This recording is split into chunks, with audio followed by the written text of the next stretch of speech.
nimkaribishe Dr. Sister Sara ambaye ndiye mganga mkuu wa hospitali ya Kardinali Rugambwa, akaribie kwa ajili ya kutoa maelezo au historia ya matendo ya upendo ya kiinjili. Mheshimiwa Father Elasto Kamugisha, Baba Dekano wa Dekania ya Ukonga,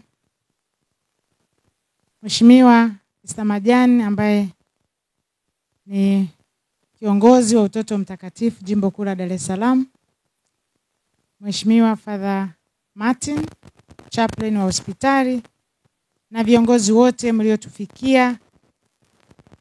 Tumsifu Yesu Kristo. Tumsifu Yesu Kristo tena. Ifuatayo ni taarifa fupi.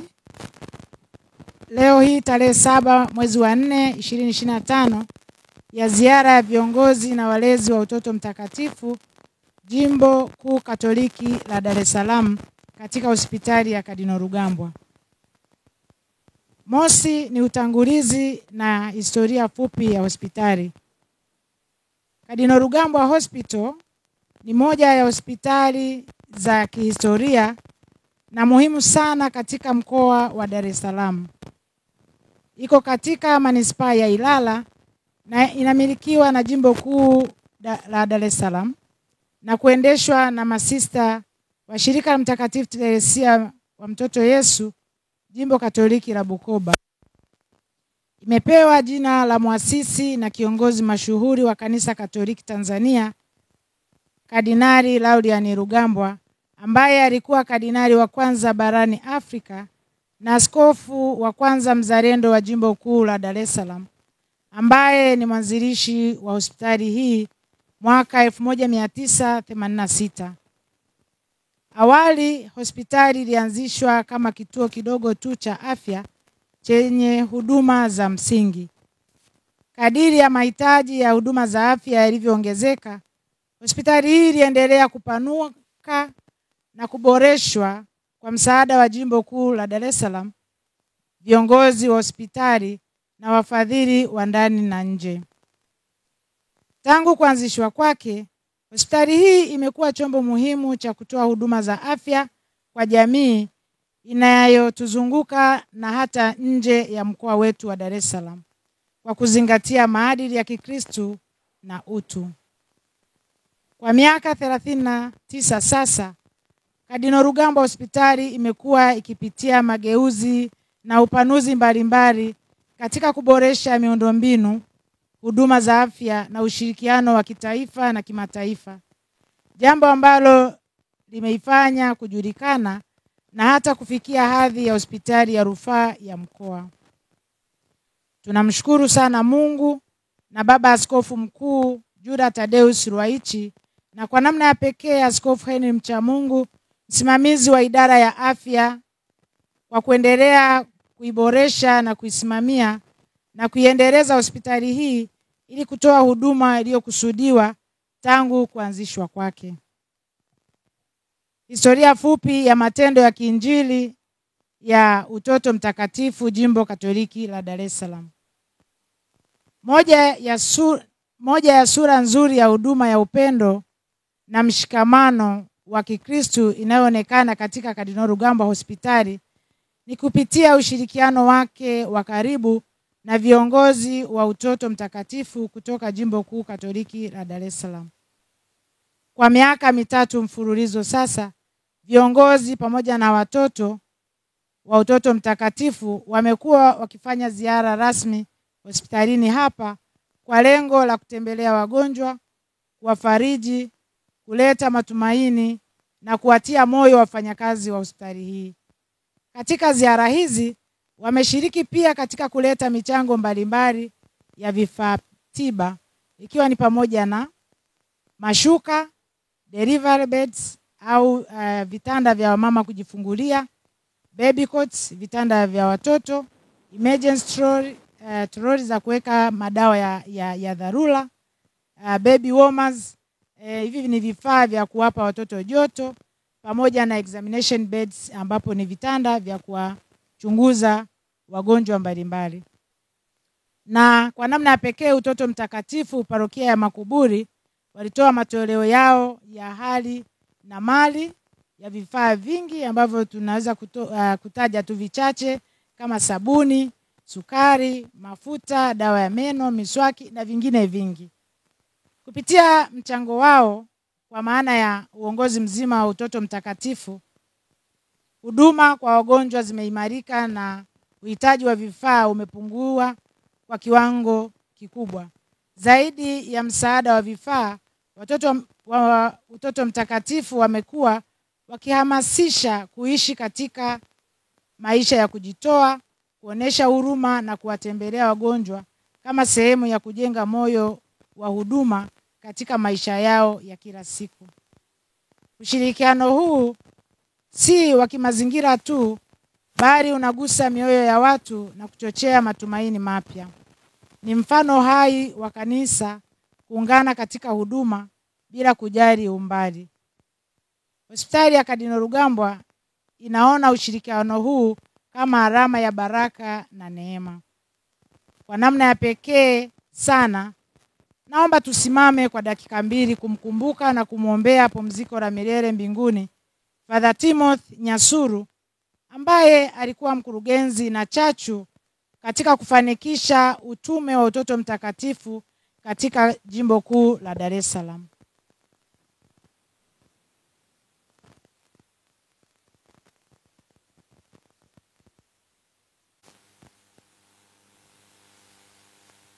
Raha ya milele umpe Bwana. Raha ya milele umpe Bwana. Father Timothy Nyasuru apumzike kwa amani. Raha ya milele umpe Bwana. Apumzike kwa amani. Amina. Apumzike kwa amani. Amina. Asante. Pia kwa namna ya pekee tunamkaribisha sana Father Dennis Wegira na kumwombea utume mwema.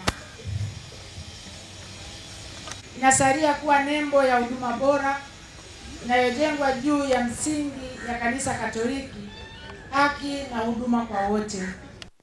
Ushirikiano wake na viongozi wa Utoto Mtakatifu kutoka Jimbo Kuu Katoliki la Dar es Salaam ni shuhuda wa namna kanisa linavyoweza kushirikiana katika ngazi zote kuleta uponyaji, matumaini na faraja kwa jamii.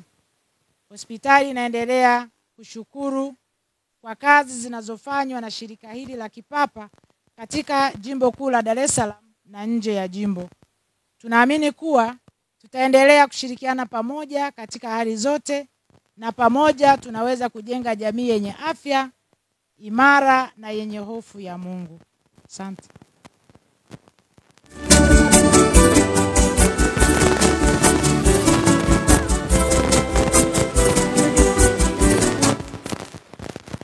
Asante sana Dr. Sister Sara kwa ajili ya historia nzuri. Nafikiri tulikaa kwa utulivu, tumeisikiliza vizuri sana. Imeeleweka? Makofi kidogo kwa dokta. Asante. Nimkaribishe Baba Kretus Majani,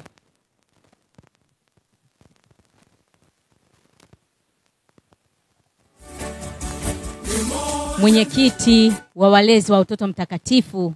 Karibu baba. Makofi kwake, mwenyekiti ni mtu mkubwa.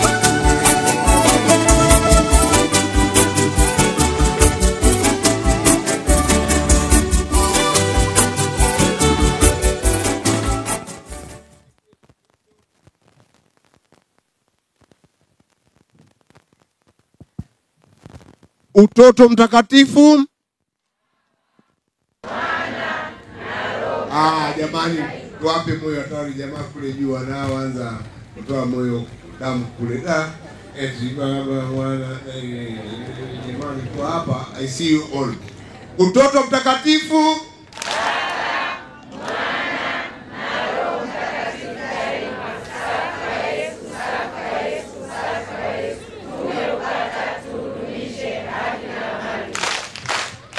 Walezi wa jimbo kuu la Dar es Salaam mupo?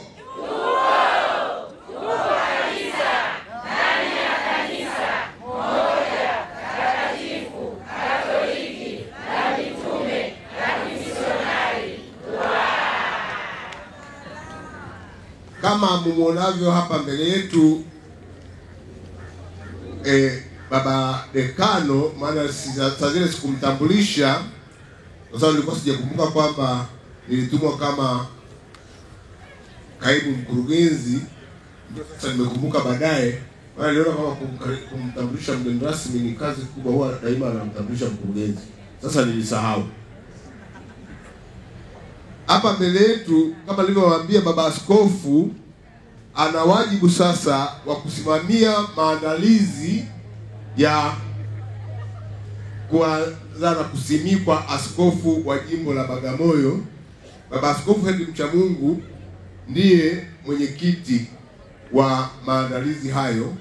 Kwa hiyo ndio maana hakuweza kuja hapa, lakini maaskofu wana wasaidizi wao kila upande. Sasa katika dekania hii ambayo tupo, dekania ya Ukonga, anaye msaidizi wa karibu sana ambaye ni baba dekano, Baba Erasto Kamugisha, paroko wa parokia ya Kipunguni. Pata mpigi makofi kidogo. Au kwa sababu mmezoea nani askofu kwamba ana kidevu. Maaskofu wa zamani wote walikuwa na videvu, wale wa Benediktini na Franciscani. Sasa sije mkashangaa siku moja anatangaza askofu alafu mkasema mbona ana kidevu. Waanze kuzoea. Mheshimiwa baba dekano, Utoto Mtakatifu jimbo kuu la Dar es Salaam kila mwaka wana matukio mbalimbali ya uinjilishaji. Haya tunayofanya sisi, ambayo watu wengi wanaita matendo ya huruma, sisi wa Utoto Mtakatifu tunaita matendo gani? Wa kiinjili. Matendo ya upendo wa kiinjili. Sasa matendo ya upendo wa kiinjili sisi wana Utoto Mtakatifu tunafanya kama ifuatavyo. Wakati huu wa Kwaresima, walezi wa Utoto Mtakatifu, nikisema walezi wa Utoto Mtakatifu nikiwa na maana hawa waamini walei, watawa na nyinyi maparoko, na kwa namna pekee baba dekano na maaskofu, wanafanya matendo ya upendo wa kiinjili kidekania. Wakati huu wa Kwaresima huwa tunawatuma pia watoto wafanye matendo ya kiinjili katika jumuiya zao, ingawa nimesikia parokia chache sana tu ndio zimefanya, bado nyingi hazijafanya mpaka Kwaresima inakaribia kuisha. Wa mwezi Disemba, mwanzoni kabisa mwa Disemba, tunapojiandaa kwa Christmas ya watoto, tunafanya matendo ya upendo wa kiinjili kidekania kwa watoto, ambayo ndio haya ambayo yalifanyika hapa mwaka jana mwezi Disemba. Ya makuburi, watoto pamoja na walezi walikuja hapa hospitalini kufanya matendo ya kiinjili. Na siku ile dekania zote za jimbo kuu la Dar es Salaam zilikuwa zimegawanika, zilikuwa katika vituo mbalimbali. Watu wa vituo mbalimbali, twende kwenye kituo kimoja. Lakini matendo haya ya upendo wa kiinjili ya wakati huu wa Kwaresima tunakwenda kituo kimoja. Na kuanzia mwaka majuzi tumeanza rasmi kuja kwenye hospitali hii ya Kardinali Rugambwa, na kama alivyoelezea katika historia, tumekuwa tunatoa vifaa mbalimbali. Walezi wanashikana huko, wanaombana na maparoko na wazazi mpaka wanafikia kiasi fulani, lakini kwa nia nzuri ya kusaidia hospitali yetu, kusaidia wahitaji mbalimbali. Pia tukaona kuna lingine ile ambalo tumepewa na Mwenyezi Mungu, damu ambayo Mwenyezi Mungu ametukirimia tunayo huko mwilini mwetu. Tukaona pia tuhamasishane tuweze kuwa tunatoa damu kwa ajili ya wahitaji, na hasa kwa ajili ya hospitali yetu ya Kardinali Rugambwa. Tumeshaanza zoezi hilo, tunaendelea, na leo kuna walezi zaidi ya 36 ambao wamejiandikisha, ambao tunatarajia kwamba watatoa damu, na shughuli hiyo imeshaanza. Utaitembelea wa dekano baadaye tukishamaliza hapa kuona tukio hilo ambalo linaendelea kwa sasa. Baba Dekano, shughuli nyingine ambayo tunafanya walezi wa watoto na watoto wa Utoto Mtakatifu ni kule uinjilishaji kule kisiwani Mafia. Kule Mafia pia tunapokwenda kwa uinjilishaji, tunakwenda kufanya matendo ya upendo wa kiinjili kwenye hospitali ya serikali ya Mafia. Na pia kule tunatoa damu. Hata mwaka jana mwezi wa 10 walezi wa Utoto Mtakatifu zaidi ya 26 walitoa damu kwa ajili ya wahitaji katika hospitali ya wilaya ya Mafia. Kwa hiyo ni tendo endelevu linalofanyika walezi wa Utoto Mtakatifu hasa kwa ajili ya kusaidia wahitaji.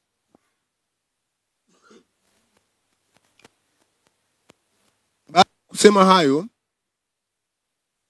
nichukue nafasi hii basi kukukaribisha Baba Dekano uweze kutoa neno lako kwa niaba ya askofu kama mpelekwa kwa watu hawa, na baada ya hapo utusaidie ubariki vifaa ambavyo vimeletwa, na baada ya kuvibariki uweze kuvikabidhi katika hospitali ya Kardinali Rugambwa. Vifaa ambavyo tumeleta mwaka huu vina thamani ya shilingi milioni 12,850,000. Vina thamani ya milioni 12,850,000. Baba chaplain nilipomwambia hapa, nilipomuonesha akaniuliza zimetoka wapi? Nikamwambia ni juhudi za hawa watu walioketi hapa mbele yako, ni juhudi zao, ndio maana unaona na nyuso furaha na kupendeza. Kwa hiyo Baba Dekano, ni juhudi za watu hawa wa kawaida kabisa ambao wanafanya kwa nia ya kusaidia hospitali yetu. Kama ulivyosikia kwamba tulileta ile baby wama ambayo kazi yake ni kusaidia kwa wale watoto ambao wanazaliwa ambao hawako vizuri, wanaweza kupata joto na nini. Basi mambo yao, kwa sababu wanashughulika na watoto, basi wanaona vitu hivyo ni vitu vya karibu ambavyo vinaweza kusaidia hospitali na kumsaidia askofu na kuwasaidia wahitaji mbalimbali. Baada ya kusema hayo, nikukaribishe Ba Martin, mlezi wa kiroho wa hospitali hii ya Kardinali Rugambwa, pendwa Sister Dr. Sara, mkuu wa hospitali hii, ndugu yetu Baba Kretus Majani, mwenyekiti wa walezi wa Utoto Mtakatifu Jimbo Kuu la Dar es Salaam, viongozi wa kamati tendaji ya walezi wote wa Utoto Mtakatifu kutoka katika dekania na parokia zetu, na watu wote wenye mapenzi mema mliokuwepo hapa, na hata waandishi wa habari, taifa lote la Mungu, tumsifu Yesu Kristu. Kristu. Ninasimama na kuzungumza nanyi nikiwa mwenye moyo wa shukrani kubwa kwa Mungu anayeyawezesha mambo haya kufanyika hapa wakati huu. Kama ambavyo kiongozi wetu ndugu Majani amesema, aliyepaswa kuwepo kwa nafasi ambayo ninaitumia sasa ni Mhashamu Baba Askofu Henry Mchamungu kama mwenyekiti na kiongozi wa idara ya afya Jimbo Kuu la Dar es Salaam. Na kwa sababu ya majukumu hayo ya maandalizi ya kumsimika askofu wa Jimbo Katoliki Bagamoyo, akaniomba mimi nije nimwakilishe hapa.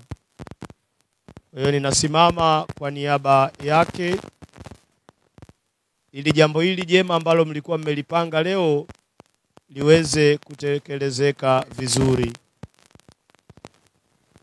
Kwa nimemshukuru Mungu kwa kupata nafasi hii, kwa sababu nimekuwa nikisikia juu ya matendo yenu mema ambayo mmekuwa mkiyafanya kama walezi wa Utoto Mtakatifu. Nimewaona mara chache ninyi kwenye matukio ya kijimbo, na kwa upekee kidogo nimekuwa nakutana na wale ambao wako ndani ya dekania yetu ya Ukonga kwa baadhi ya matukio ya Utoto Mtakatifu. Hata nilipokuwa natoka parokiani kuja hapa, sikutarajia pia kama ningeliweza kukuta umati mkubwa kama huu wa walezi ambao mmejitokeza. Nilipofika na kuona umati huu, niliguswa moyoni na nikajisemea jambo hili kumbe si dogo. Sababu hata wakati naondoka nyumbani kuna mtu nimemwambia, wewe nipe kama dakika 15 hivi mimi narudi. Sababu nikajua nikifika tu na wakuta pengine watu 5 6 na vifaa vyao pengine, na nikitarajia nimesikia hapa milioni 12, nilitegemea labda ningekuta tu sabuni, ndio moja ya sabuni na sukari pengine kidogo, yale ambayo tumezoea kama matendo ya huruma, sabuni miche miwili na nini, basi unabariki hapo dakika 5 unaondoka. Nilipofika na kuwaona, nikajisemea moyoni, kumbe hili jambo ni serious hivi. Na nikakutana na viongozi kwanza, na nimeambiwa ni viongozi kutoka katika kila dekania. Nikasema hao watu wamejipanga. Nikamwambia yule ambaye nilimwambia narudi baada ya dakika 15, nimwambia samahani, naomba tuonane wakati mwingine. Wapendwa, Waswahili watu tunasema shughuli ni watu. Na watu, kuna mambo mengine hayaendi kwa sababu hakuna watu wa kuyafanya. Na wakati mwingine tumekuwa tukikaa na kuwa watazamaji tukisubiri watu wengine wafanye. Na inapotokea kwamba hakuna anayefanya, ndio maana mambo huwa hayafanyiki. Mambo mengi mazuri daima huwa yanahitaji watu wasukumwe ili wayafanye. Wewe usiwasawishi watu kwenye mambo mabaya, daima mambo mabaya yatakuwepo tu. Ila mambo mazuri daima yanahitaji msukumo. Na sasa nani anamsukuma mwingine kufanya? Ni vizuri kila mmoja akichukua nafasi ya kuwa mwajibikaji kufanya jambo. Na kwenye mambo mazuri wewe fanya tu, hata kama watu wengine hawafanyi. Wewe fanya tu. Na tuna uwezo wa kuwagusa watu wengine na kuwashawishi watu wengine kufanya mambo mazuri pale ambapo sisi tunafanya. Pia kwenye kufanya mambo, watu wengine pia huwa wanaogopa kama wanaweza wakafanikiwa au wakashindwa. Sasa wakati mwingine wewe jaribu tu kufanya, kwa sababu kwa Mungu hatudaiwi kushinda. Sisi tunadaiwa kujaribu. Tuwe jaribu tu, kwa sababu hata ukishindwa jaribu tena. Ukishindwa badilisha hata mtindo wa kufanya.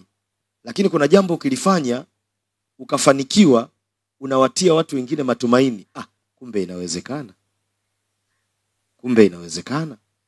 Kwa hiyo basi hili jambo jema ambalo ninyi mmekuwa mkilifanya na mnaendelea kulifanya, na kwa wingi huu ambao hata mimi nimeuona hapa, nashawishika kusema ya kwamba yawezekana ikabu tosha ya makundi mengine ndani ya kanisa na wao kupata msukumo wa kufanya. Sababu watasema tu, mbona walezi wa utoto mtakatifu wamefanya, na sio tu kufanya, wameweza. Ngoja na sisi tufanye. Hii pesa ambayo mmesema wameweka milioni 12, si pesa ndogo. Si pesa ndogo kwa walezi, si pesa ndogo. Ni pesa kubwa, nyingi ya kutosha. Na wengine wanaweza wakafanya, na wengine wakafanya, na sote tukajikuta tunafanya. Naomba hili liwe endelevu. Jambo hili liwe endelevu. Na tukubaliane, kwa kuwa hili ni jambo jema, tuliendeleze, ili na wengine wakiona, kama wasipofanya kama sisi, wafanye kama wao, lakini nalo liwe jambo jema. Ili ifike sehemu kila mtu awe ana jambo jema analolifanya. Na Ukatoliki wetu tuushibishe ulimwengu kwa neema. Tazameni, tunaweza kufanya kwenye familia zetu, tunaweza kufanya kwenye jumuiya, tunaweza tukafanya ndani ya kanisa. Lakini imani yetu haipaswi kuishia ndani ya kanisa. Imani yetu inapaswa pia itoke nje ya kanisa, sio kwa siri, ila kwa maisha yetu tunayoishi. Mnaleta matoleo yenu hapa leo, yatatumika kwenye hospitali hii. Hii ni hospitali ya kanisa, lakini wanaokuja kutibiwa hapa wapo hata wengine ambao sio wa Katoliki. Kwa haya majitoleo yenu wataonja utofauti wa hospitali hii na hospitali zingine. Kwa hiyo inawezekana mtu gharama zile za matibabu zikuwa zimepungua, na vile vitu ambavyo atakuwa amepatiwa akapona, akirudi nyumbani anajiuliza nitarudi lini tena Rugambwa. Tumsifu Yesu Kristo. Tasema utani kidogo. Nafikiri wengi pia ni wazazi, mna watoto. Kama una mazoea pia ukitoka hata na mtoto wako unampeleka hospitali, afu akishamaliza baada ya matibabu unampitisha sehemu, labda unamnunulia hata chipsi, unamnunulia hata nini. Mtoto akishajua hiyo kitu, unakata anakwambia mama naumwa nipeleke hospitali. Sababu anajua nikishapeleka hospitali aisee kuna mafao huko kwa kweli. Hebu niwaisheni tu hospitali jamani. Hii nimeshaikuta kabisa, sehemu mtoto analilia naumwa, anambia tutakununulia dawa, mimi nipelekeni tu hospitali, lakini lengo sio kwenda hospitali, kwamba anajua baada ya kule. Kwa hiyo hata nasi watu wataikimbilia hospitali yetu, wataikimbilia kwa sababu wanajua kuna huduma nzuri inayotolewa katika hospitali ile. Na kwa sababu hospitali hii ni ya kwetu, ya kanisa, na sisi ndio wana kanisa, tunachokifanya hapa pia tunaitegemeza hospitali yetu. Tunashiriki pia kuifanya hospitali hii iendelee kuwepo. Na kwa sababu hii hospitali ipo tayari, ikitokea siku ikifungwa hii hospitali, sisi wote kama Katoliki tutachekwa na tutashangawa sana. Yaani wameshindwa hata kuendesha hospitali. Sasa kama wameshindwa wanaweza nini hao? Kwa hiyo hivi hata tunalolifanya hili jambo si jambo dogo.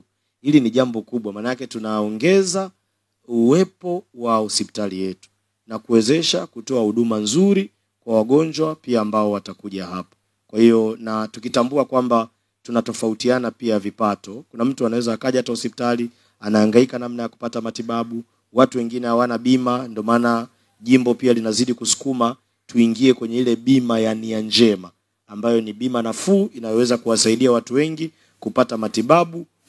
Tambua ya kwamba afya ni mtaji. Sasa tunavyoweza kutoa vitu kama hivi pia, mtu akasaidiwa hata pale akiwa wodini, tunampa huyu matumaini. Huu ni mwaka wa jubilei na sisi ni mahujaji wa nini?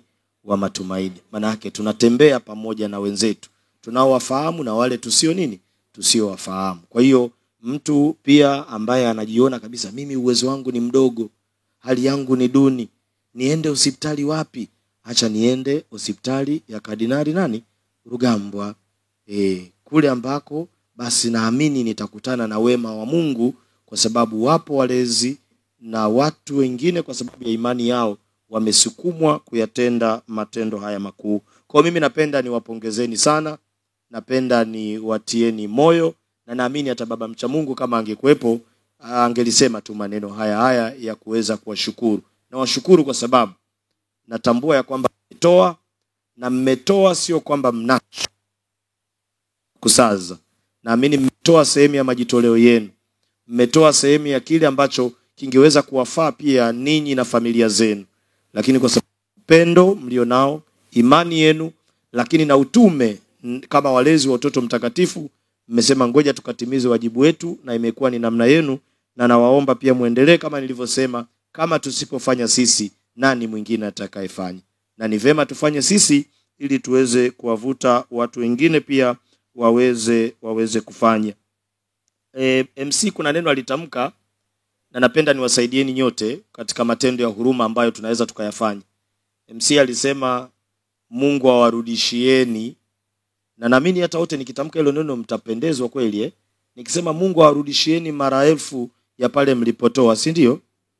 Mtafarijika. Hasa poleni, mimi sitasema. Sikilizeni. Mungu hata asiwarudishie. Unajua kwa sababu gani? Mlivyotoa vimetoka kwake. Ndio, Hakuna hata mtu aliye nacho, ni kwa uweza wake, vyote vyatoka kwake. Kwa hiyo sisi tunamrudishia Mungu kwa shukrani. Tunamrudishia. Ukimpa binadamu mwenzako kama hivi nikikupa, basi nasema kuna siku utanirudishia.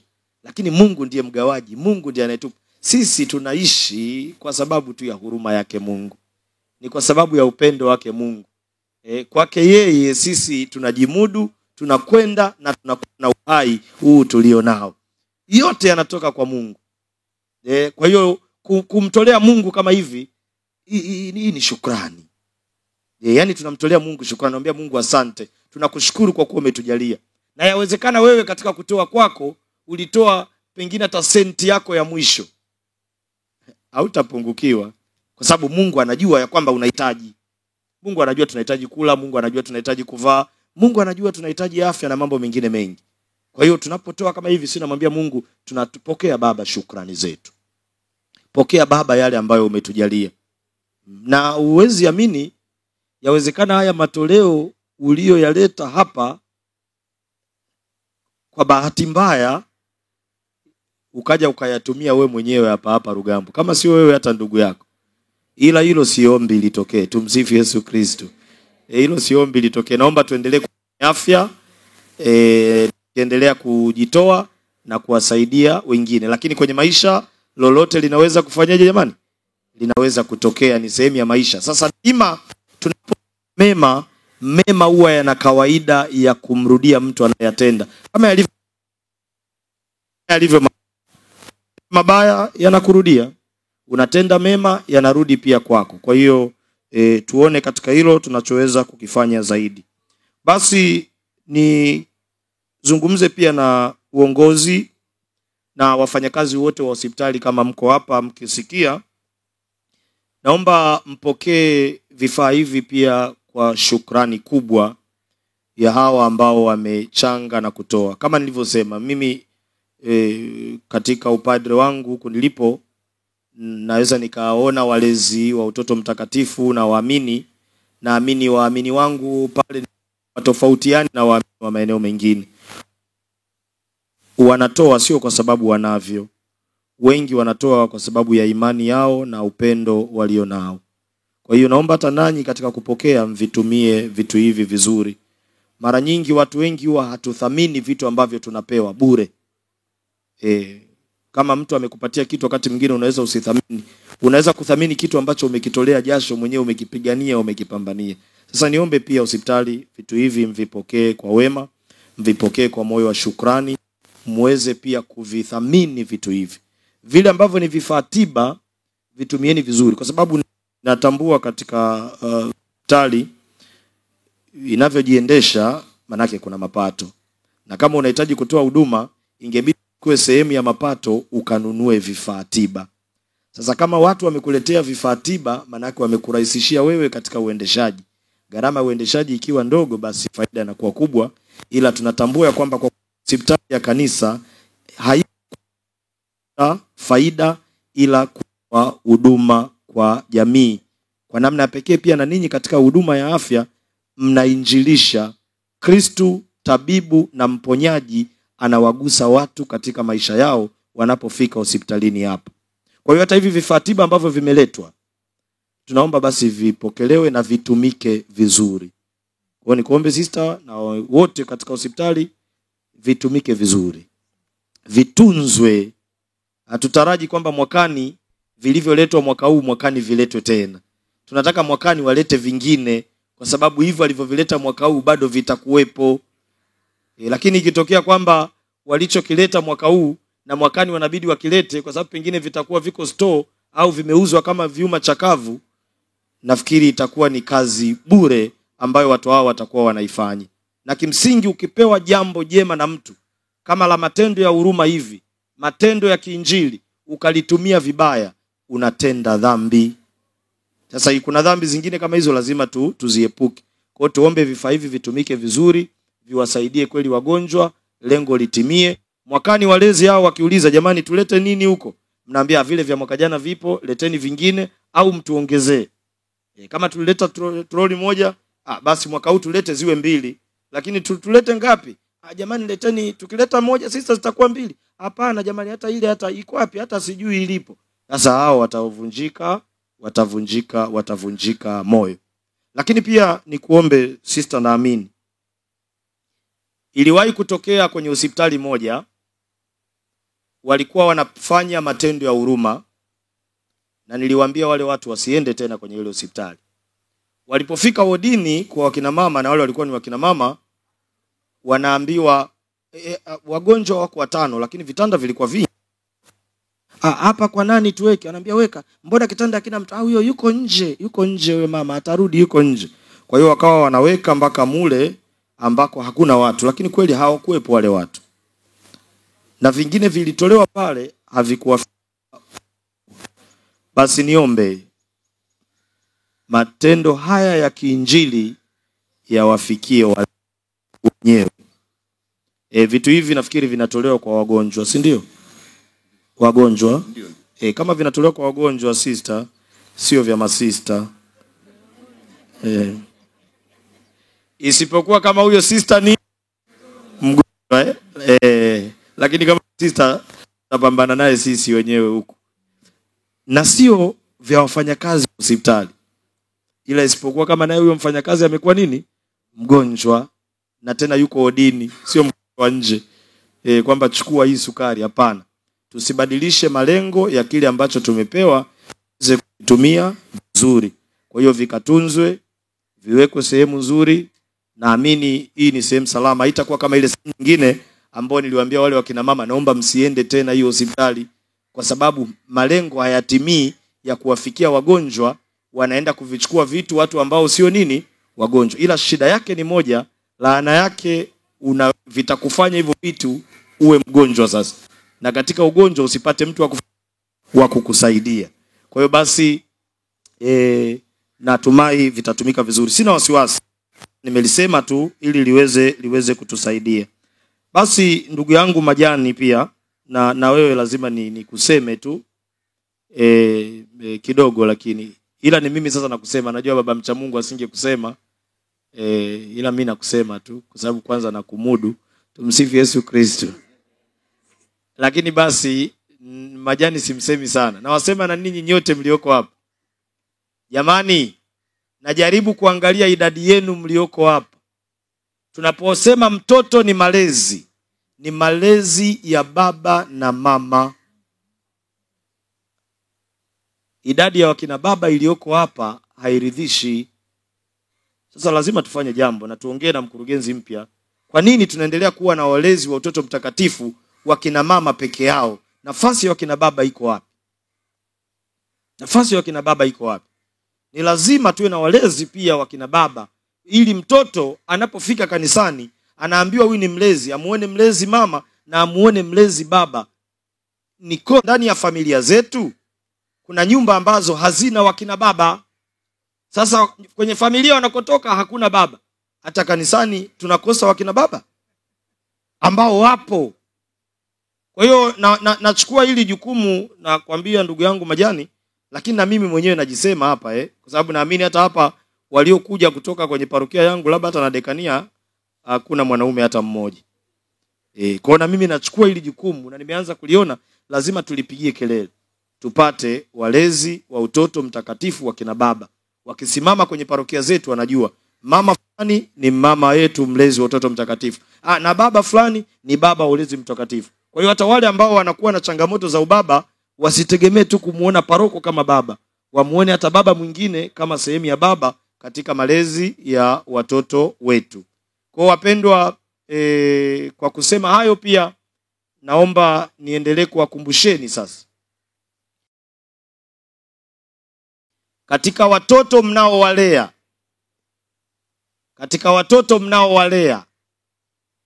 angalieni vizuri, wako pia watoto wanahitaji kufikiwa na matendo ya. Naomba msisahau hilo.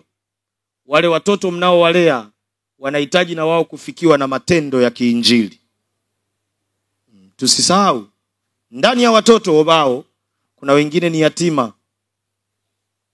Ndani ya watoto wao wako wanaopitia migogoro ya kifamilia. Ndani ya watoto wao wako ambao pengine walezi, wazazi hawana muda na wao. Sisi nasi maparokiani tusikose muda na ukaribu na watoto hao. Usikubali unaitwa mlezi wa utoto mtakatifu ukawa mlezi jina. We ni mlezi wa vikao na safari za Mafia, safari za Mahenge, sijui na Dodoma na wapi. We ni mtu wa safari tu. Kwa sababu pengine unajua kama ni safari, paroko atakuwezesha. Kwenye safari kuna kula, kwenye safari kuna nini? Kuna kunywa. Tumsifu Yesu Kristo. Kusafiri raha si ndio jamani? Sababu wengine tunaposafiri tunachukulia kama ni picnic. Tunasafiri. Lakini pale parokiani wala hatimizi wajibu. Akisikia jamani tunaenda Mafia, anajipanga huyo ndugu yetu mwezi mzima, hataki kukosa. Lakini kutimiza wajibu pale pale hayupo. Kwa hiyo inawezekana ukawa huko hapa ni mlezi, lakini wewe ni mlezi jina. Hautimizi wajibu wako. Watoto hawakuoni, au kai muda, hauna muda na wale watoto, una muda wa kuwafundisha hao watoto. Kwa sababu hata kazi za katekesi ambazo makatekista wanazifanya, ninyi walezi wa watoto mtakatifu mnapaswa pia ziwe sehemu yenu. Katika hali ya kawaida huwa tunapeleka watoto, tunasema hizi daycare hizi. Sio daycare. Tunaweza tukafanya hata daycare vya kiroho ndani ya parokia zetu. Vile vitoto vya miaka 2, 3, 4 vinakuja na sisi tunaweza tukapata nafasi tunavikusanya pale.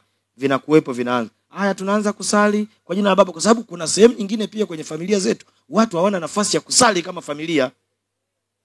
Watoto hawawezi kujifunza hilo. Sasa wajifunze wapi? Tuchagize haya mambo ndani ya kanisa. Ili wale watoto watakapotoka sasa, akirudi nyumbani, wazazi ambao wasali wanaona katoto kadogo ka miaka 3, 4 kanajisemea, tunataka tuanze kula. Haya kwa jina la Baba, wazazi wenyewe wanashtuka kwa sababu tunafahamu pia hata Wakatoliki wenzetu watu wazima kuna watu hawasali. Ndio. Sasa mtoto akianza, mzazi mwenyewe ataona aibu. Na wakati mwingine watoto wetu wanapopenda kutuaibisha, chakula kimewekwa, kama ametoka kufundishwa kanisani, anaweza akamwambia, baba hujasali. Kwa baba anajua, kumbe.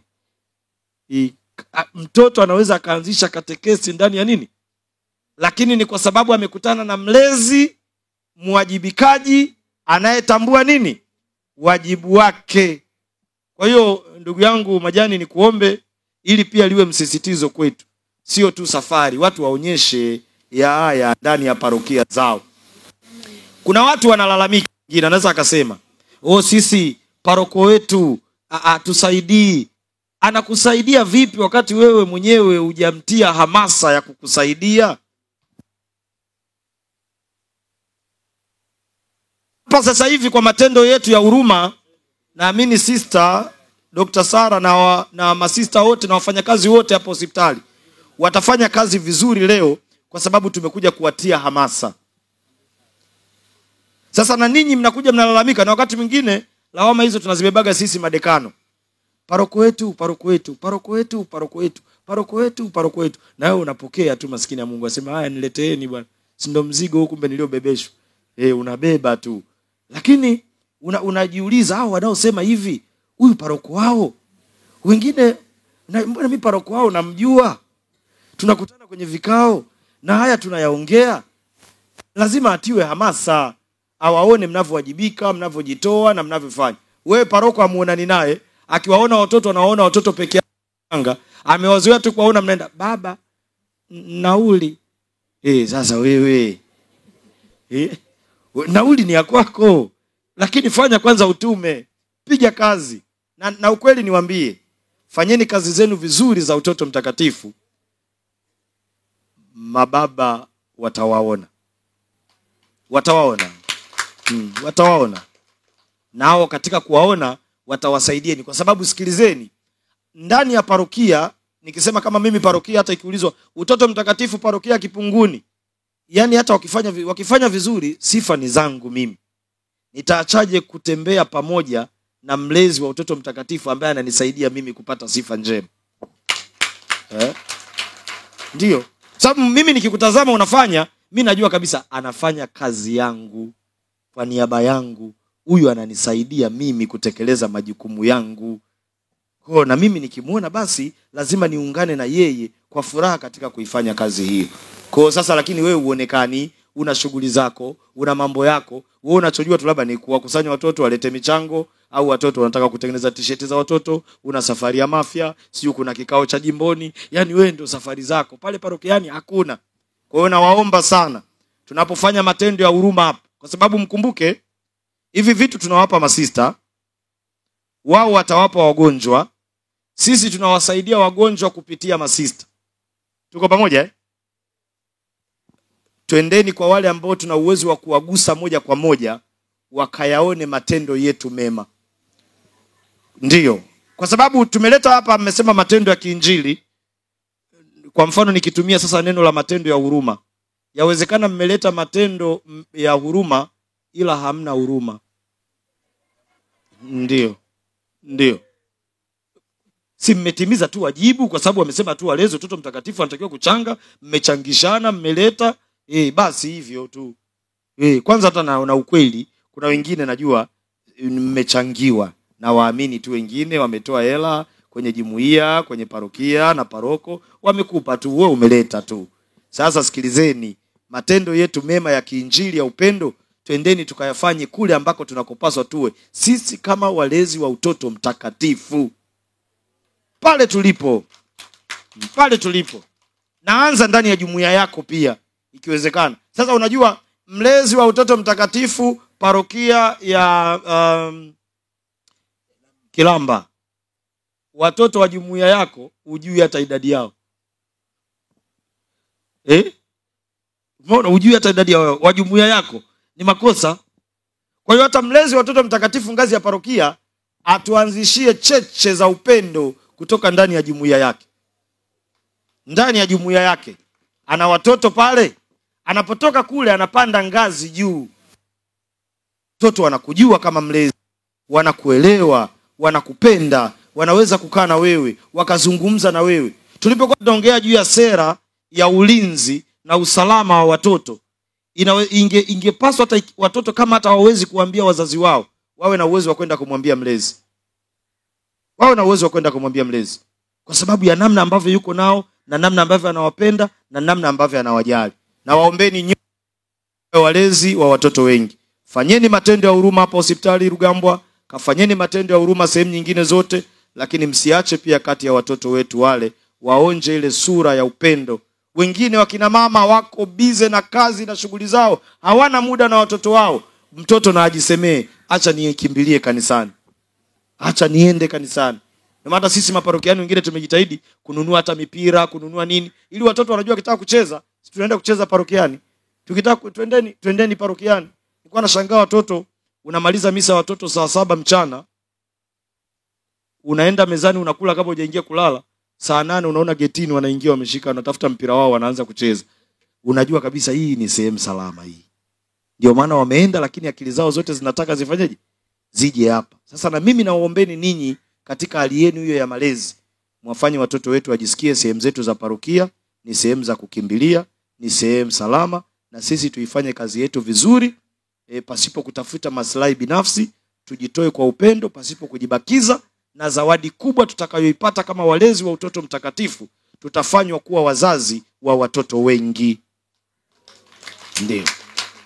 Una watoto wako nyumbani 2 au 3 na unajikuta ni mlezi wa utoto mtakatifu, unafanyika kuwa mama au baba wa watoto wengine 50 au watoto wengine 100. Hivi vitu huwa viondoki kichwani. Watu wote mlioko hapa wa umri nikiwauliza, unamkumbuka katekista wako aliyekufundisha mafundisho ya dini? Hata kama ni miaka ile ya 80 bado utatutajia. Hata miaka ile ya 90 bado tunawajua, bado tunakumbuka.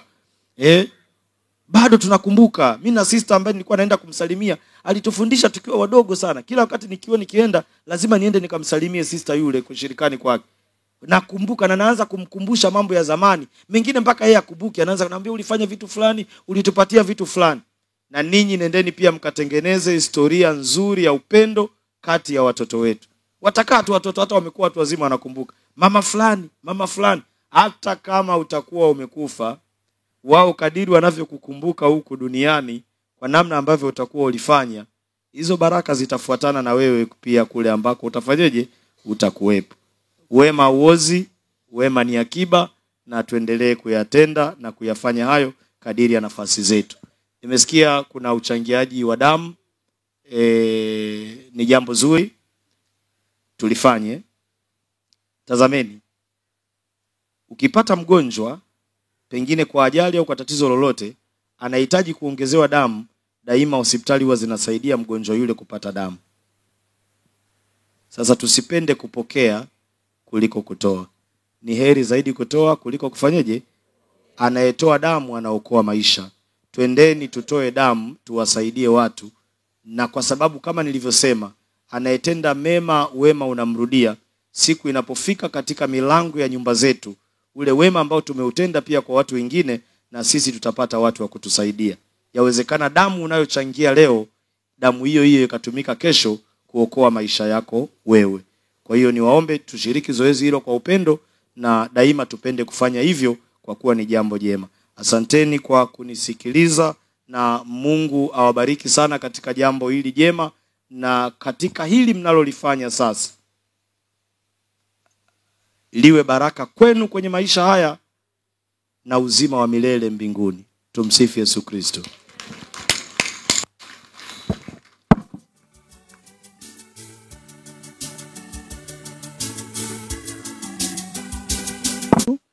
Ni kitanda kwa ajili ya wakina mama kujifungulia. Ni kitanda kwa ajili ya wakina mama kujifungulia. Alafu hivi hapa viko vitatu, ni kwa ajili ya kusafirishia wagonjwa ambao hawawezi kutembea wenyewe, wheelchairs, matoroli ya kutembelea wagonjwa ambao hawawezi kutembea wenyewe kwa miguu yao.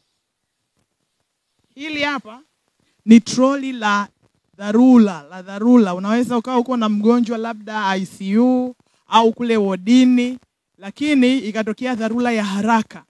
Badala ya kusema tumkimbilie, tumbebe, tumuinue, tunaenda na hili troli. Hili linakuwa na vitu vyote vya dharura. Tunaviweka huku, ni dawa, ni drip, ni vyote vya dharura kwa ajili ya yule mgonjwa. Kwa hiyo tunaondoka tu na hili, lina magurudumu chini, tunaenda kumhudumia pale dharura ilikotokea. Kwa hiyo anafuatwa na mhudumu. Mhudumu anaweza akawa mmoja lakini akaweza kumfikia mgonjwa. Na hii hapa ni ya kupimia vitu vyote vya muhimu. Hewa inaingiaje mwilini, pressure, basi wanaita patient monitor, ni ya kumpima mgonjwa kuona anaendeleaje katika vile vipimo vyote vya awali. Nafikiri nimeeleweka. Kwa hiyo kwa maana hiyo, kwa mwaka huu walezi mmetuletea kitanda kimoja cha kujifungulia, matoroli 3 ya kutembelea au wheelchair kitaalamu. Kuna hii hapa toroli la dharura kubebea vitu vya dharura kwenda kumhudumia mgonjwa, na hii patient monitor, mashine ya kupima vitu vyote vya msingi vya awali kwa mgonjwa. Tunawashukuruni sana, Mungu awabariki.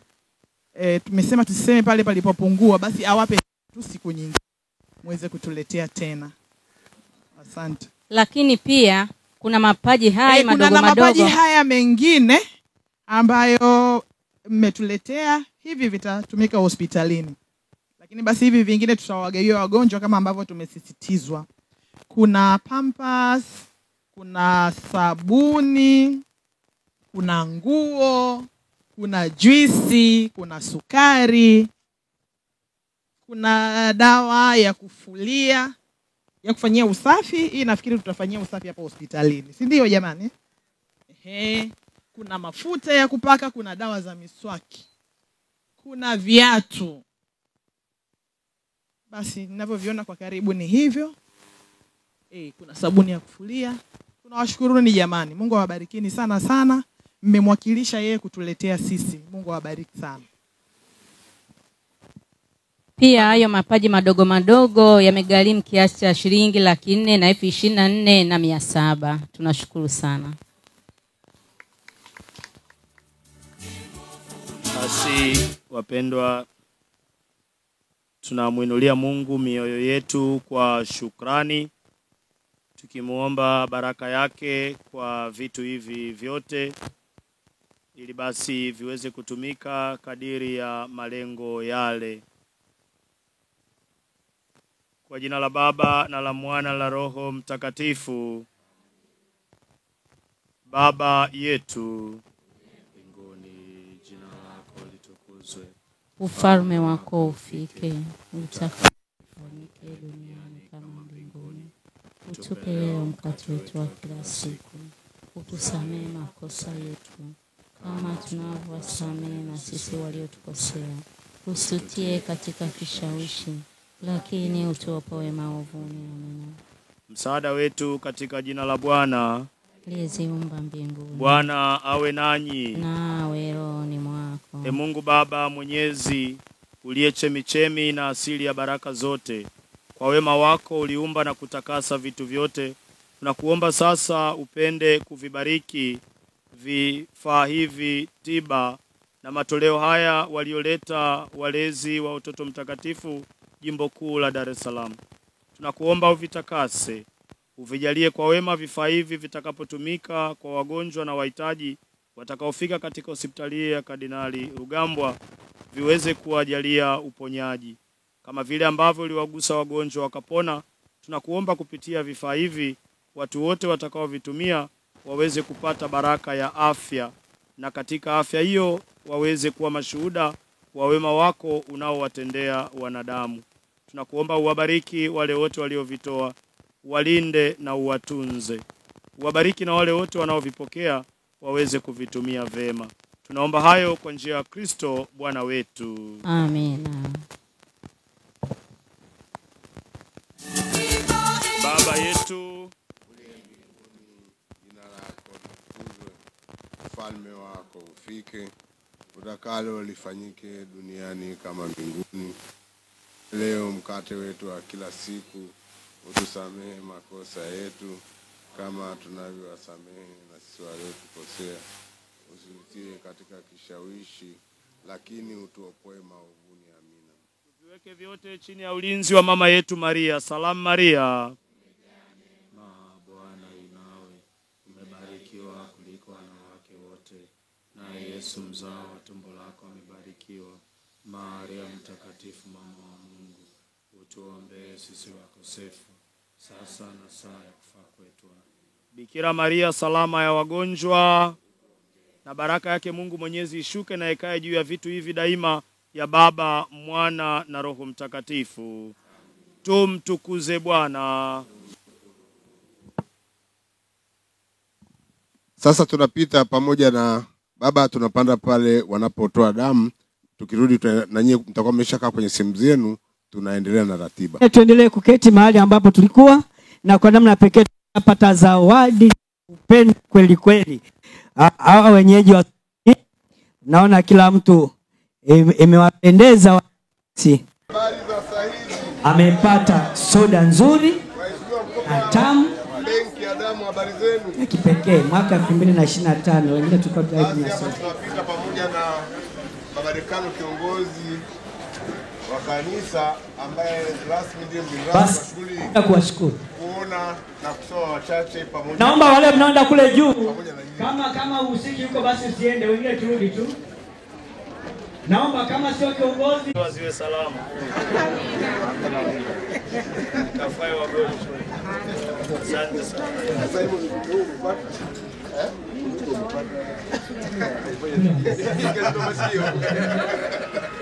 Asio akasema bwana, hii damu baada ya kuipima tumegundua kaivante ni nyingi zaidi.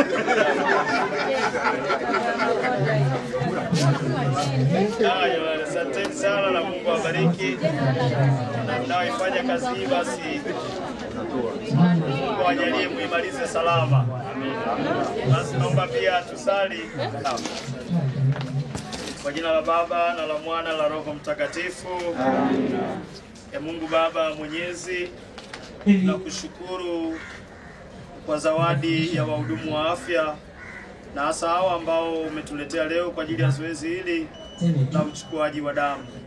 Nakuomba wema wako upende kuwabariki, uwalinde na uwatunze. Upendezwe na kazi yao hii njema wanayoifanya, na kwa kazi hii wajalie kila neema na baraka kwenye maisha yao na kazi zao zote. Tunaomba hayo kwa njia ya Kristo Bwana wetu. Amen. Na baraka yake Mungu Mwenyezi ishuke kwa wote tulioko hapa, ya Baba, Mwana na Roho Mtakatifu. Amen. Kazi njema jamani. Asante sana.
Katoliki Tanzania, idara ya uinjilishaji. Sasa mimi ni ombe tu sasa sita fanani kujitambulisha mwenyewe, nianze na dada Ida. Taifa la Mungu, tumsikie Yesu Kristo.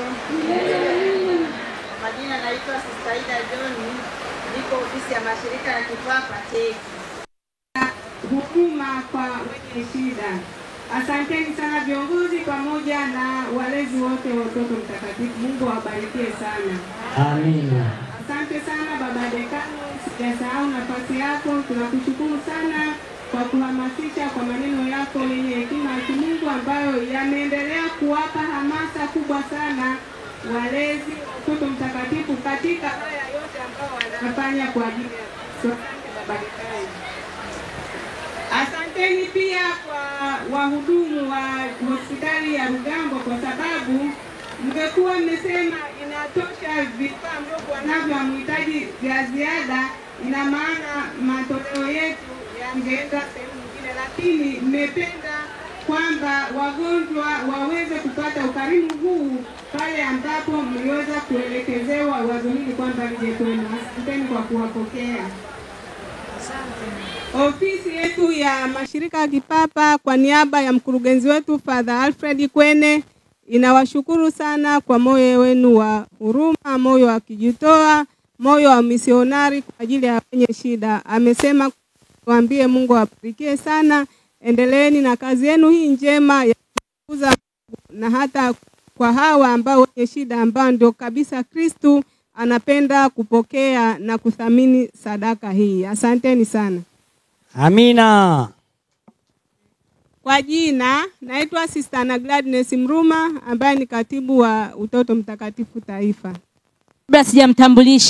Kabla sijamkaribisha mganga mkuu Dr. Sister Sara kwa ajili ya shukrani, naomba kwanza nimsimamishe kidogo Father Martin Baba Chaplain. Baba, naomba usimame. Makofi kwake. Huyu hapa ni baba wa kiroho ni baba chaplain ambaye anafanya kazi hospitali kwa ajili ya kuhudumia wagonjwa pamoja na wafanyakazi. Anatoa huduma ya kiroho usiku na mchana. Anapoitwa kwamba mgonjwa anahitaji huduma ya kiroho, anakuja moja kwa ajili ya kutoa huduma hiyo. Kwa hiyo ukilazwa hapa, ukitibiwa hapa, ukihitaji huduma ya kiroho, unapata kwa sababu padri tunaye. Imetusaidia sana hata sisi wafanyakazi, tumekuwa tukimkimbilia sana kwa tukipata ushauri wa kiroho. Baba Mungu akubariki sana. Karibu sana. Asante, karibu sana. Dr. Sister Sara kwa ajili ya neno la shukrani. Karibu sister.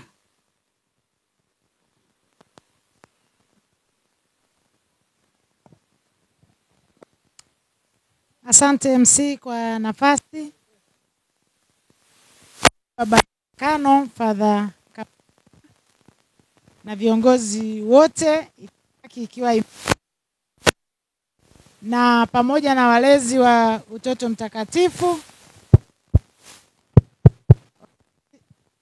Walezi wa Utoto Mtakatifu pamoja na Utoto Mtakatifu, nimewaona baadhi wapo. Tumsifu Yesu Kristo. Basi namshukuru Mungu kwa zawadi ya uhai, kwa zawadi ya hali ya hewa kama mnavyoona. Ni baraka zake. Lakini zaidi nimshukuru Mungu ambaye ametuwezesha kila mmoja wetu kuwa mahali hapa. Tuliwasubiri kwa hamu sana.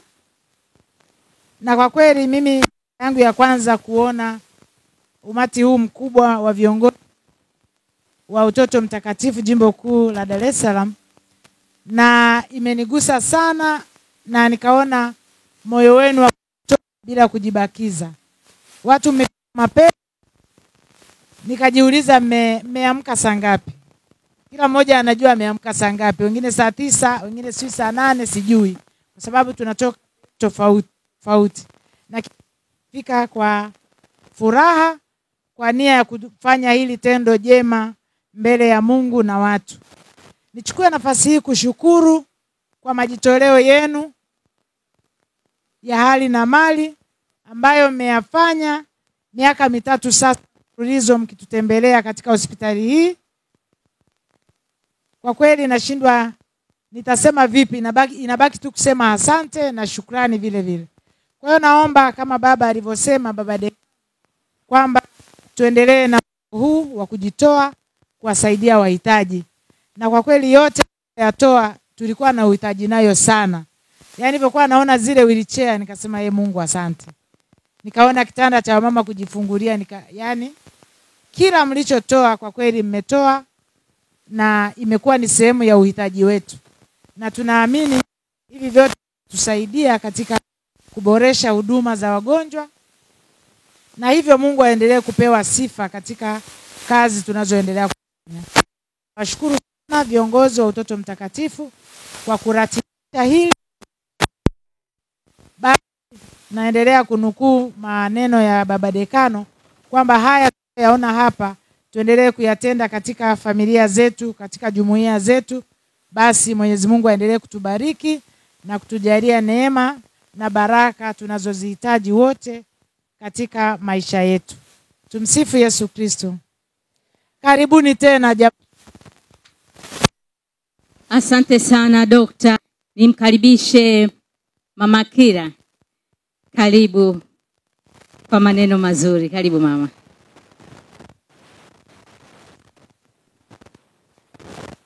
Asante MC.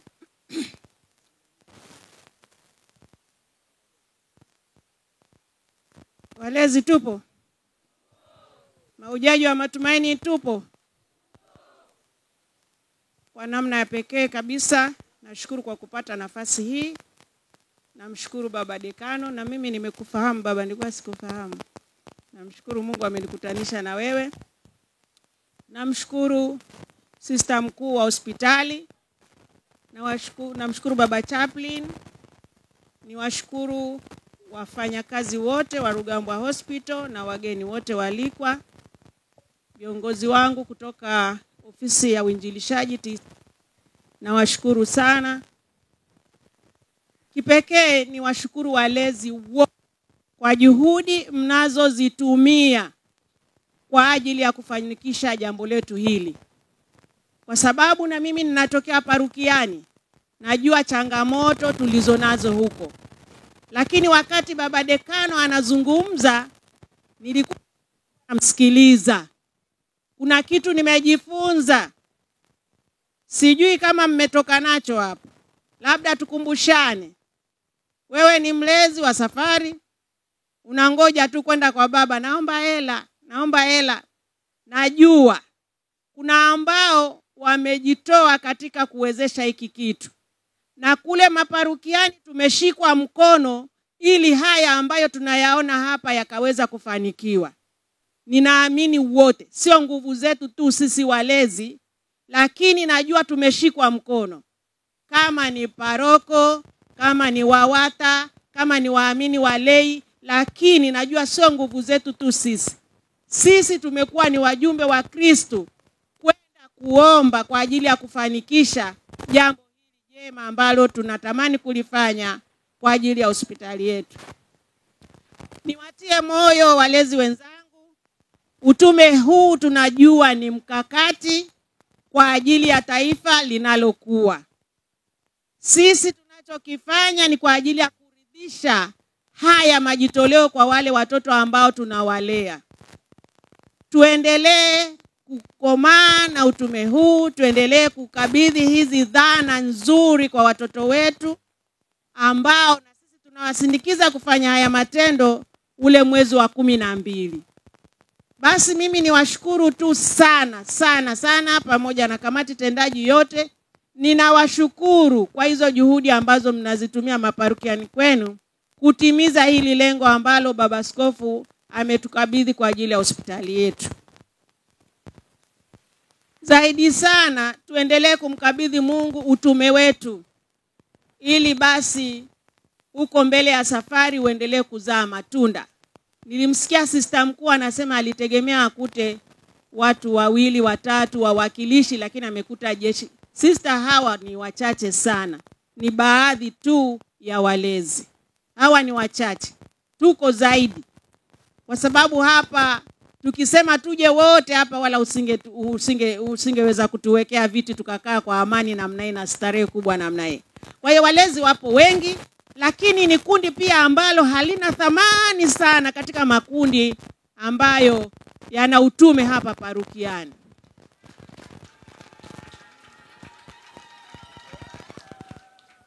Ni kundi ambalo linaonekana kama hawana kazi ya kufanya. Ni kundi ambalo linaonekana kama tumepigwa sana ndio maana tunahangaika na watoto.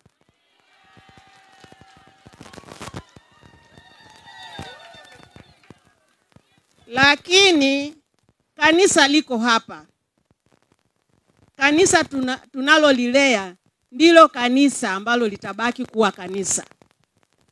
Sisi tunahangaika na kanisa kwa sababu tulipata malezi haya na ndio maana tunakomaa nayo. Watoto wetu, hata uzao wangu mimi mwenyewe, kama una neema ya kujitoa kwa kanisa kwa kipindi hiki ambacho tunasema cha changamoto, ni kumshukuru Mungu sana. Kama una kijana nyumbani anashikamana na kanisa, ni kumshukuru Mungu sana. Hivyo kanisa tunalolilea tunatamani sana wawe kama sisi ambao tayari umri wetu umekwenda. Kwa sababu hapa kwenye vijana ni kama tulishapoteza mwelekeo wa malezi. Kwa hiyo baba dekano, najua utakutana na baba askofu kumpa mrejesho wa haya yaliyotokea hapa. Kilio cha walezi wa utoto mtakatifu wathaminiwe, manake tunalalamikiwa sisi ni omba sana, lakini hatuombi kwa ajili ya familia zetu. Tunaomba kwa ajili ya kanisa. Kuna watu wana majitoleo, hawana muda wa kuja kuyafanya haya. Kuna watu wana pesa zao, wanatamani wafanye matendo ya upendo lakini hana muda. Lakini mimi mlezi nikimwendea baba au mama na kwenda kufanya matendo ya upendo pale, nisaidie chochote niongeze katika ile nilichoahidi kukitoa, napata. Kwa hiyo naomba tupate hiyo nafasi na tuthaminiwe, kwa sababu kazi tunayoifanya ni ya changamoto kubwa sana, hasa katika malezi ya watoto. Baada ya hayo, ni washukuru uongozi wote wa hospitali, walitupokea tulipokuja kuratibisha haya, na tumefika hapa, tumeleta na tumepewa, tumekunywa hatujanywa. Kwa hiyo leo hapa wote hamjafunga. Basi kwa hayo machache ni shukuru uongozi wa hospitali. Basi sister mkuu, tutakuja tena na tutakuja tena. Hatuchoki kwa sababu bado taifa la Mungu linahitaji kusimamiwa na kufanya kazi ili Kristo aweze kuendelea kuonekana kwa taifa lote. Tumsifu Yesu Kristo. Amina. Makofi na vigelegele kwake. Wape mkono. Tumsifu Yesu Kristo. Milele amina. Wale ambao mmetangaza nia haya.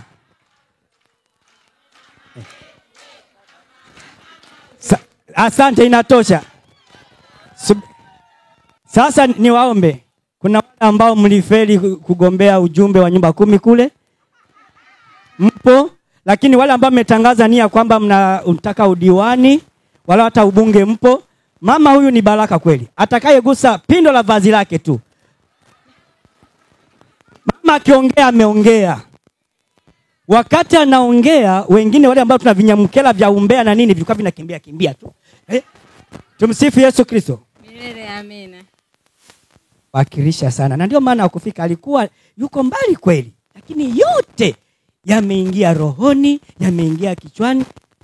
Baba, sisi huyu tu na huyu ndio baba yetu. Mwanzoni ulisema kwamba mama tu wengi waje peke. Alikuwa ni hapa sasa. Kwa neno lake na sisi tutapona.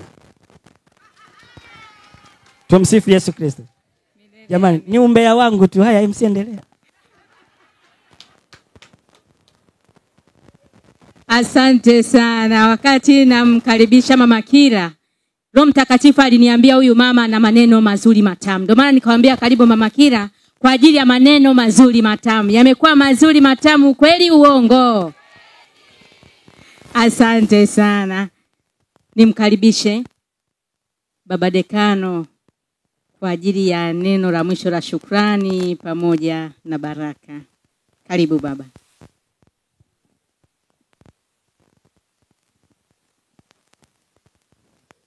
Itifaki ikiwa imezingatiwa na wakiongezeka ndugu zetu toka Baraza la Maaskofu Katoliki Tanzania.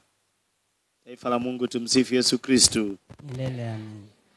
Basi ninashukuru kwa mara nyingine kwa sababu najua wakati ule nazungumza nilishukuru. Lakini kwa namna ya pekee kwa sasa napenda nimshukuru sana Baba Martin kama mlezi wa kiroho.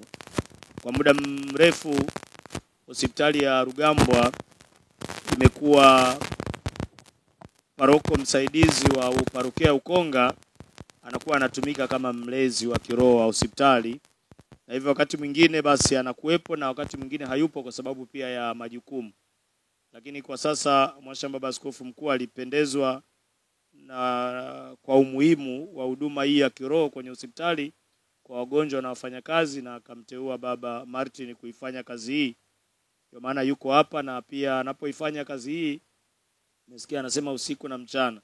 Maana muda na wote ambapo wagonjwa wanahitaji huduma yake, basi yeye yuko tayari kuitoa kazi hii. Kwa baba na kupongeza, lakini niombe sisi sote pia tumuombee kwa sababu ni kazi ambayo yani muda wote yupo kazini. Muda wote yupo kazini. Kwa Kizaramu tunasema ni full time job. Muda wote yuko kazini, kwamba hana namna. Yani hata akitaka anaweza kaingia kupumzika anaambiwa kuna mgonjwa. Akitaka kuingia kwenye chakula anaambiwa kuna mgonjwa. Kwa hiyo lazima aende akatoe huduma. Hata akijitaka kutembea kidogo kutoka, unaweza ukapigiwa simu, bwana hebu rudi hapa kuna huduma inahitajika. Akitaka kutoka vinginevyo aache mtu amshikie kazi hiyo. Kwa hiyo ni utume mmoja ambao pia ni mzito na ni wa namna ya pekee, lakini Baba Martin na kutia moyo pia na mimi kama padri mwenzio, hasa nikiwa kijana wako ya kwamba kuna baraka nyingi pia katika utume huo, kwa sababu pia kadiri unavyofanya, unavyowatia watu wengine matumaini, basi nao pia wanapomshukuru Mungu kwa sababu yako, na wewe pia unapata baraka hizo, na Mungu aendelee kukutia afya ili uweze kuwahudumia vizuri. Ndio. Wale kutoka Baraza la Maaskofu Katoliki Tanzania, asanteni pia kwa kuja. Tunatambua pia majukumu yenu yalivyo, na hata kuja kushiriki pamoja nasi siku ya leo tunatambua ni kwa sababu ya upendo mlionao, nanyi tunawaombea kwa Mungu kwa sababu pia hamtazami Dar es Salaam peke yake, ila kanisa zima la Tanzania kote yaliko mashirika ya kipapa majimboni. Kwa hiyo tunawaombea pia kwa Mungu katika utume huo na tuendelee kushirikiana. Sasa kabla ya kutoa baraka, naomba nipokee na mimi pia ya kwamba alichokisema mama yetu kwenye neno lake la shukrani, ikiacha nafasi ya kumwakilisha baba askofu mcha Mungu kama mgeni rasmi, na hata udekano wewe weka pembeni na uchukua kama paroko, na nikawe mjumbe kwa maparoko wenzangu.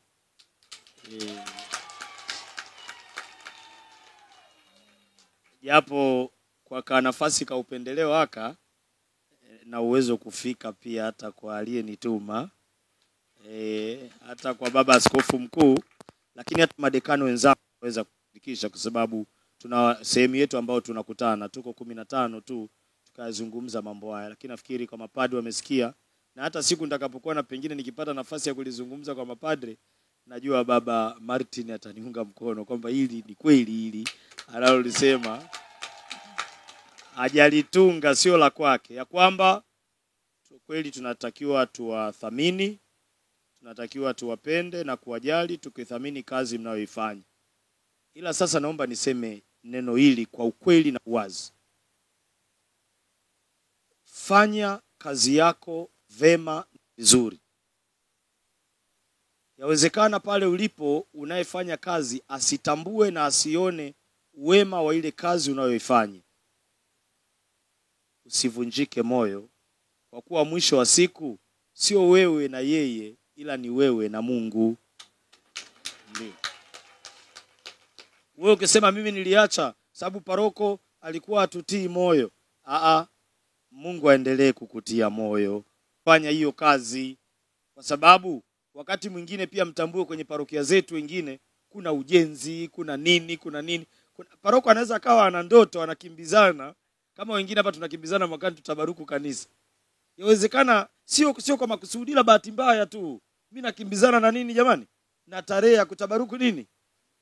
Mpaka niwakumbuke watoto mtakatifu na mlezi wao. Haiwezekani. Kwa hiyo kuna mapungufu ya ni yatambue, si ndio jamani? Kwa hiyo wakati mwingine tusameane na pia tuvumiliane. Siwe huyu paroko atujali, huyu paroko atuthamini, lakini tunaweza tukatafuta nafasi nzuri tukaongea na maparoko wetu tukasema. Lakini pia niombe ninyi walei muwe na mahusiano pia mazuri na zile ambazo ni kamati tendaji. Kamati nyingi tendaji zinatufikia sisi mapadri kwa ukaribu sana. Sasa basi tunapokuwa na wao wana uwezo wa kumfikia paroko akaongea. Ila mkiwa mna mahusiano mazuri na wao pia kibinadamu pia wanaweza wakawa sababu ya kufanikisha mambo yetu. Niombe pia masuala yanayohusu fedha ni masuala nyeti sana kwa umuhimu wake. Niwaombe tuongozwe pia na iliyo kweli.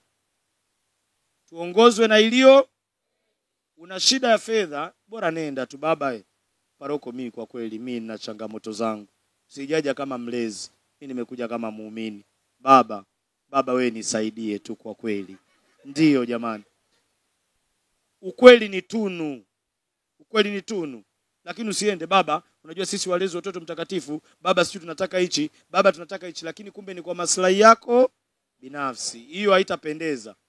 Anaweza akakupa, haina baraka kwako, ila mbaya zaidi siku atakapojua ya kwamba ile pesa aliyokuwa anakupa ulikuwa unadanganya. Hiyo ni mbaya sana. Itamvunja moyo, na hata wewe ukiondoka kwenye nafasi ya ulezi, akija mlezi mwingine anaweza akachukua tabia zako wewe akambatiza yule mwingine na asimsaidie katika kazi ya malezi. Kwa hiyo inawezekana kuna wengine kweli mnapitia ugumu kwa sababu kuna wenzenu kabla yenu waliharibu. Ninyi wengine pengine mtengeneze au msiharibu tena. Lakini niombe pia muwe wawazi pia. Unajua wakati mwingine mnaweza mkaa mnapita, unaenda kwa muumini fulani unamjua, unaomba hela utoto. Unapita huku unaomba hela. Unapita huku unaomba hela. Sehemu zingine na wapeni taarifa, huwa mnaomba pia kwa marafiki zetu. Tumsifu Yesu Kristo. Yani wewe ukishamaliza pale, na wakati mwingine hata pengine umetuma ujumbe, wakati unamtumia ujumbe niko naye. Unasikia baba vipi hii inaonekana. Na mimi watu wengine wanauliza hata wakiwa nyumbani kwao, baba kuna ujumbe huu nimepata, au ananiomba pesa za kitu fulani, niwape au nisiwape? Masikitiko yanakuwa, mbona wanaomba hela ya kitu ambacho hata mimi paroko sikijui? Kwa mnaona utaratibu huo ulivyo? Huu ni utaratibu wa kazi sehemu nyingine yoyote. Hata hapa muulize sister Sara hapa, ikitokea kuna kitu mfanyakazi au wafanyakazi wa hospitali wanafanya, yeye ajui, ni makosa. Na hata kuna kitu akiitwa na askofu huyu akaulizwa, hataki kuanza kwenda kumtafuta mtu mwingine. Inabidi awe na taarifa zote zinazohusu hospitali kwa sababu ya watu ambao wako chini yake. Sasa ni aibu paroko anaambiwa kitu wajui, eti walezi wameshapita wameanza kwenda kuomba kule. Wewe nenda kwa paroko. Na wakati mwingine vitu vingine ni aibu kwamba baba tuna shida ya kitu fulani 1 2 3 labda 100,000. Yaani kweli 100,000 kwa parokia zetu nyingi za Dar es Salaam hapa, kweli uende ukachangishe watu? Kweli ukachangishe watu labda inahitajika 100,000 200,000? Haiwezekani. Takwambia hiyo tungoja kama parokia tutafanyaje? Tutatoa, kwa sababu pesa hata tulizonazo ndani ya parokia ni pesa za waamini hao wanazotoa. Sisi hatuna pesa. Pesa hizo tu za kwetu, sadaka, zaka, mavuno, sio nini kila kitu. Kwa mchango mwingine ukisema tunakwambia sikiza, nenda katoe huo mchango, chukua hiyo pesa. Kwa hiyo tukienda tunapotaka kufanya vitu tushirikishe maparoko yetu. Baba tuna jambo hili. Kiasi kwamba paroko ikiwezekana aombe yeye au aruhusu, haya jamani, hebu ombeni watu kadhaa waweze pia kuifa. Nafikiri tutalitengeneza vizuri. Nitawashirikisha nitaweza kumuomba baba askofu, lakini ikiwezekana kupitia hata madekano na hata mapadri kwetu, tuone namna gani pia tunaweza tukafanya mambo haya ya utoto mtakatifu. Na labda kwa kumalizia tu nijipendelee, parokia yangu ya Kipunguni sisi tuna pesa za utoto mtakatifu. Kwa nini tuna pesa za utoto mtakatifu? Unapokea? Sasa kwa nini tuna pesa za utoto mtakatifu? Katika misa ya watoto, sadaka ya pili ile huwa ni pesa ya utoto mtakatifu. Ndio maana utoto mtakatifu siku kwetu wana pesa nyingi sana. Hatuhangaikagi. Ila Jumamosi wanapokutana pia kwenye rozari na jumuiya ya watoto, wanatoa pia sadaka. Ile ni pesa pia ya utoto mtakatifu. Kwa hiyo kuna wakati zikiwa nyingi, huwa naamua tu hebu leo tupikeni tu pilau tule tuzipunguze kidogo, kwa sababu mbona zinakuwa nyingi sana. Ila mara nyingi hazina matumizi, zipo. Kwa hiyo nimewapa pia mbinu inaweza ikawasaidia na pesa za utoto mtakatifu, msiwe omba. Tumeelewana vizuri? Kwa hiyo tunaweza tukashauriana pia na maparoko, hata huo mchango wa pili jamani mkauchukua jamani, mkautunzwa kwa ajili ya utoto mtakatifu. Kwa hiyo mama umenipiga na mimi. Mama umenipiga. Naona mlimtuma aje alipize, si ndio? Nimeamini malipo ni hapa duniani. Akati ananisema mama, ndio nikasema kweli ubaya. Sasa neno langu la mwisho kabisa. Asante kwa uongozi wa hospitali na hospitali ya Rugambwa. Endeleeni kuchapa kazi na kutoa huduma. Wengine wetu sisi wa Ukonga huwa tuende sehemu nyingine yote kutibiwa. Daima tunakuja hapa. Naomba nishukuru. Nimeona kati ya walezi mtoto mtakatifu kuna masista. Masista wote ambao mmekuja kama walezi wa watoto mtakatifu. Na naona wengine watawa watatu. Jamani asanteni sana. Na Mungu awabariki kwa kazi hiyo njema. Kwa kazi hiyo njema. Na niombe pia liwe ombi, na pia ninyi wengine ambao parokia zenu mna masista, washirikisheni pia masista kwenye kazi zile za malezi ya nini jamani? Ya watoto, ili watusaidie pia kuchagiza miito, tupate pia masista ndani ya kanisa. Naomba hiyo kazi msiache. Unasikia sister ni katibu kule baraza. tunahitaji pia watu tunazaliwa ndani ya familia zetu. Kwa hiyo tuendelee kuchagiza, tuwakaribishe masista ndani ya parokia zetu, na wenyewe wafanye huo utume pia wa utoto nini? Wa utoto mtakatifu. Wasiwe tu bize labda hospitalini, wako bize tu mashuleni na maeneo mengine. Baada ya kuyasema hayo, napenda kusema asante na watakia kila lililo jema. Kwaresma iendelee kuwa nzuri, tuikamilishe vema na tuifikie Pasaka yenye heri zote. Na nawakumbusheni ya kwamba Pasaka nzuri huandaliwa na Kwaresma nzuri. Kwa hiyo na wakati mwingine inawezekana tuko mwishoni, ila mwishoni mwa Kwaresma ndipo pakao pazuri zaidi kuliko kule mwanzoni. Kwa hiyo tukaze mwendo. Mama alisema neno hapa. Akasema mbona mmekunywa hamkufunga? Ilitokea juzi hapa, nimemuuliza kijana wangu mmoja, mbona unakunywa maji ya ukufunga? Akasema baba, nilikuwa nimefunga. Ila sasa wakati napita mvua ikanyesha.